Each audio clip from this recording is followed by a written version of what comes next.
I was asked to come in and just talk about strength training, and the brief I was given was really to talk through some key exercises that jumpers should be doing and the key coaching points around those exercises.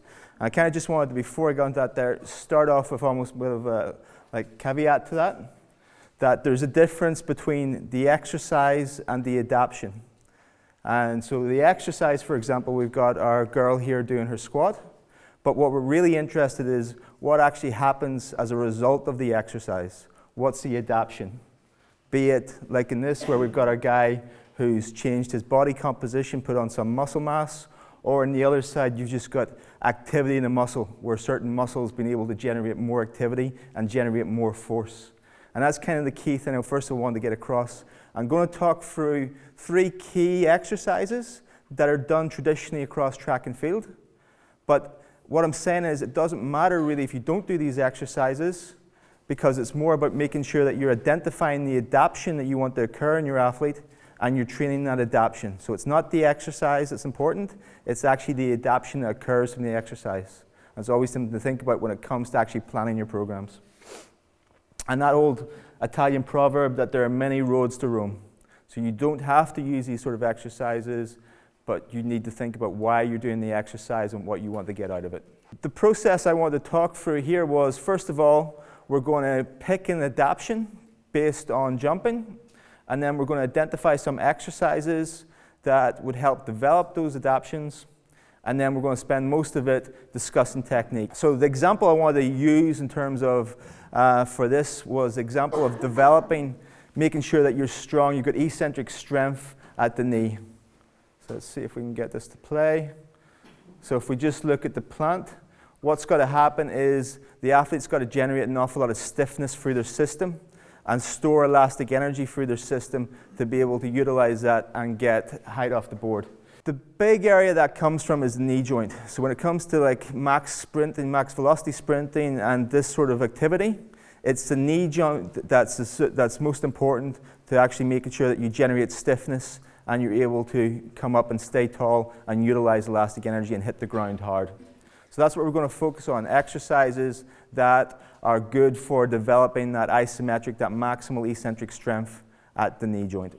Just to, I guess, go into this a little bit further, in terms of the strength qualities, if we've got Dan, who no doubt you saw do some impressive stuff earlier, doing a drop jump, yeah? And why I bring that up is because our jumpers tend to be very good at this, and they become very good at it because they've got those sort of qualities, they develop those qualities around the knee. And if we take that a little bit further, if you look at his knee joints as he hits the ground, he lands, and the knee doesn't give at all. He lands in a flex position. To land in that sort of flex position, you've got to have a lot of strength around the knee joint, because the more flexed you are, the more force is required to maintain that position. So he's landing in a flex position, he's not giving, and he's going straight up. So he's able to store an awful lot of energy and generate force straight up. And what he's able to do versus some others is he would be like that sprint train. He's able to generate a lot of force quickly, a lot of force very early in the contact to get that height off. And his force, the time frame that he does it in is a lot shorter. So that quality, good exercises to develop that. The 2 that I've highlighted are the squat and the low box step up. And literally what we're going to do now is just go through the squat, talk through the technique of the squat. If anyone at any stage wants any more detail on it, please feel free to jump in, but we'll look at how we set it up first of all. So when it comes to the squat, the first things to consider are the stance width and the bar position, the setup of those 2 things. And when it comes to bar position, we generally talk about 2 different bar positions. We talk about a high bar position and a low bar position. High bar position sitting right up against the neck. The low bar position is further down, so she's creating a shelf on her traps for the bar to sit on. Okay? Anyone know the difference with it or why you would use one over the other? Yeah, less in terms of tipping you forward, but it changes your body angle which you're right on. The second one is a powerlifting stance, because with powerlifting it's about lifting the most weight possible. And whenever you set that position up, as we see, it changes the body angle.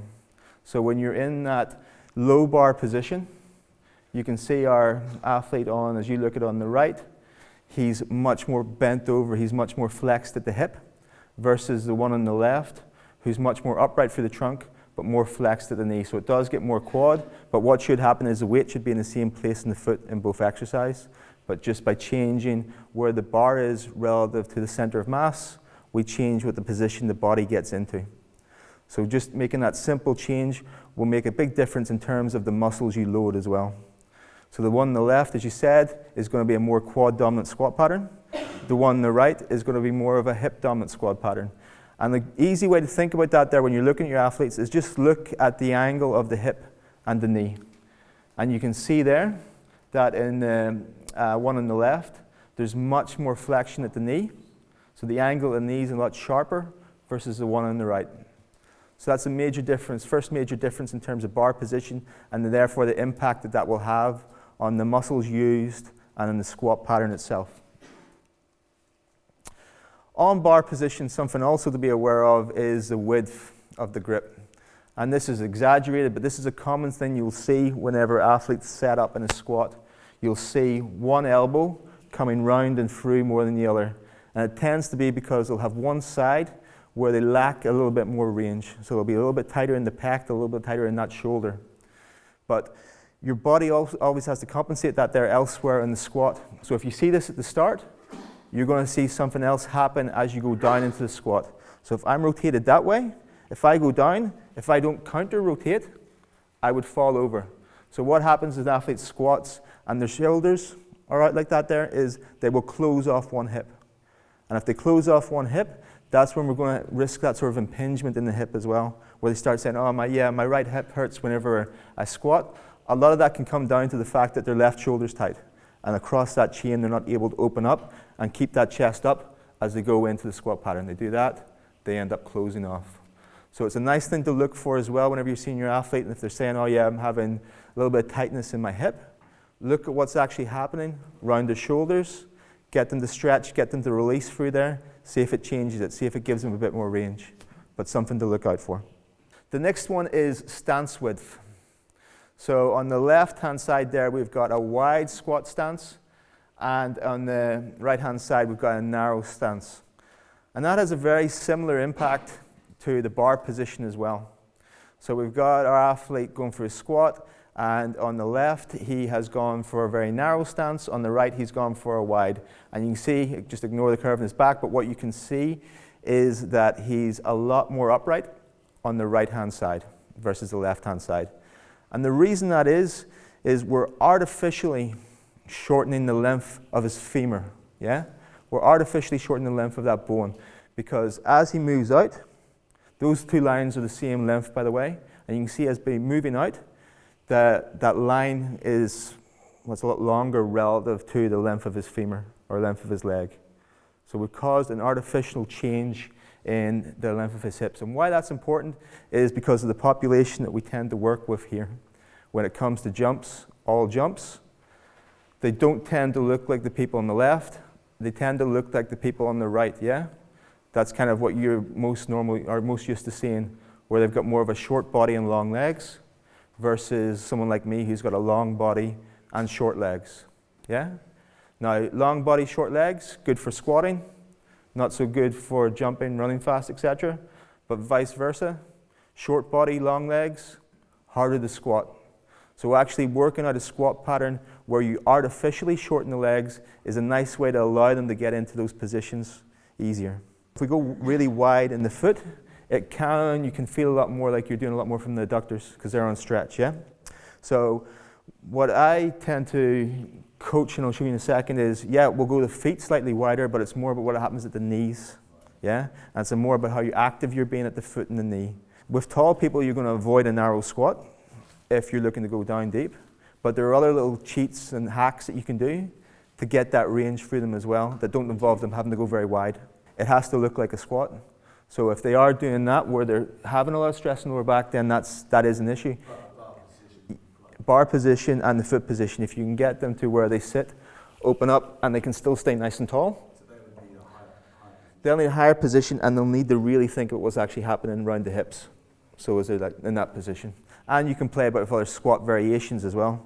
So front squat's quite a nice one for those sort of people. A nice progression is going from body weight squat to something like a kettlebell squat, to a front squat, to a back squat, but you're gradually getting them to just maintain that position with slightly changing where the weight is relative to them. Once we've set our stance width, where I would just go slightly round about shoulder, maybe slightly outside, but not much more, toes slightly out, and then traditionally more of a high bar position, we look at actually what we get the athlete to think about before they lift. And the two things I get them to think about is what's happening in the upper back and what's happening in the lower body from the foot up to, so the connection from the ground upwards. So upper back, I'm thinking about getting them to pull back and down, getting them to squeeze the traps together. And the reason is if you're nice and tight from your upper back, your lower back will follow suit. If you loosen your upper back, it's hard to create any tension in your lower back as well. So it's that nice cue of get tight, hold that position, set in a slight arch. And then with the feet, what we're thinking about is the feet pulling apart. So imagining that in between that platform, in between the feet, you're almost trying to grab the floor and rip the floor apart and trying to cause a crack down the middle of the platform. Keeping the toes down, so you're not doing that by falling on the outside of the foot, you're keeping the toes down, pulling apart. And then you're also thinking about doing that with your knees. You're thinking about pulling your knees apart, okay? And by doing that, we're forcing our knees out, which is helping us with that artificial change in the length of the leg. But we're also engaging our glutes a lot more, and we're creating a funnel for force. And what I mean is that if you push out like that, you're essentially trying to do that like a side step. If you're doing it the same with the other side, you're creating a push that direction on that hip, a push that direction on that hip, and it means your body can only go up and down. Yeah? So you're going to make sure you're going up and down. You're going to get rid of any of that sort of, as someone comes down, they sit down on one side more than the other. And then at the bottom, by keeping those hips open, we're protecting the hip joint. So a lot of time when people complain about hip issues when it comes to squatting, it'll be because they're closing off the hip. And if you imagine there's not much space and all these ligaments and tendons are trying to move through and there's just no space for them to go and they're getting rubbed and frictioned and it's getting angry in there. By actually thinking about the bottom of that squat, hips open, you're maintaining that space and you're looking after that hip joint. And then as they're at the bottom of the squat, we always think the first movement is to go up. Actually, what you want to think about is going the knees out and the hips up. So it's that out and up. Because if we think about what the glutes do, the glutes are an external hip rotator, yeah? So they twist that direction. So to engage them, we want to externally rotate the hip as well.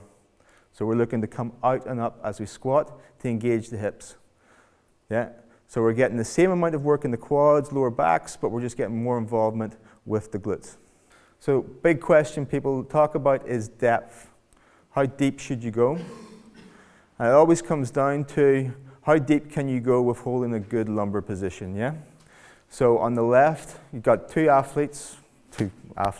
pictures, but they're basically at the same depth, but one of them's actually maintained their lumbar position, and the other one you can see the pelvis is tilted back and they've rotated round.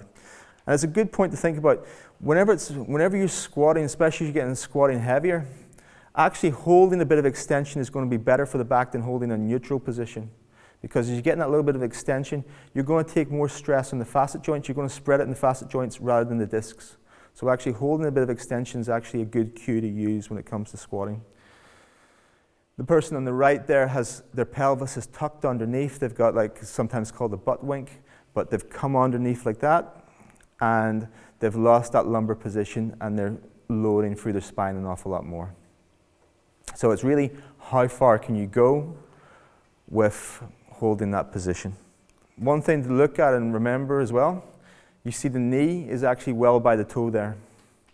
There used to be, in terms of the, folklore around squatting, it was the knee should never pass the toe. There's no evidence why a knee shouldn't pass the toe. What you want to do is spread the load between the two joints, the knee and the hip. If someone squats without their knee coming past their toe, then they're going to load their hip up and up a little more, and they're probably going to actually irritate it. So that's a safe position where it's come by the toe, but the key thing is the weight is still across the entire foot. Weight distribution is going to impact depth. And what I mean is in terms of the weight on your feet. That's going to, where the weight stays on your feet is going to impact your depth. It's just this whole concept of stability. So it's a really nice little definition of it. Stability is dependent on the center of mass being directly over the base of support. And you can see here, the blue line there is the base of support. The red dot's the center of mass. And because it's outside of that base of support, the guy is going to fall over. He's unstable. And it's the same thing that happens whenever you squat. Whenever we stand up and we stand naturally, the weight's pretty much in the middle of our feet, right? None of us stand with our weight all the way back on our heels. None of us stand with our weight all the way forward because we'd fall over. So you've got to try and maintain that. You'll move slightly back in the foot, but you've got to try and maintain that as you go down the squat. A lot of people over the years have been taught to squat back onto the heels. And when you squat back onto the heels, this is what happens. You move that center of mass outside of the base of support.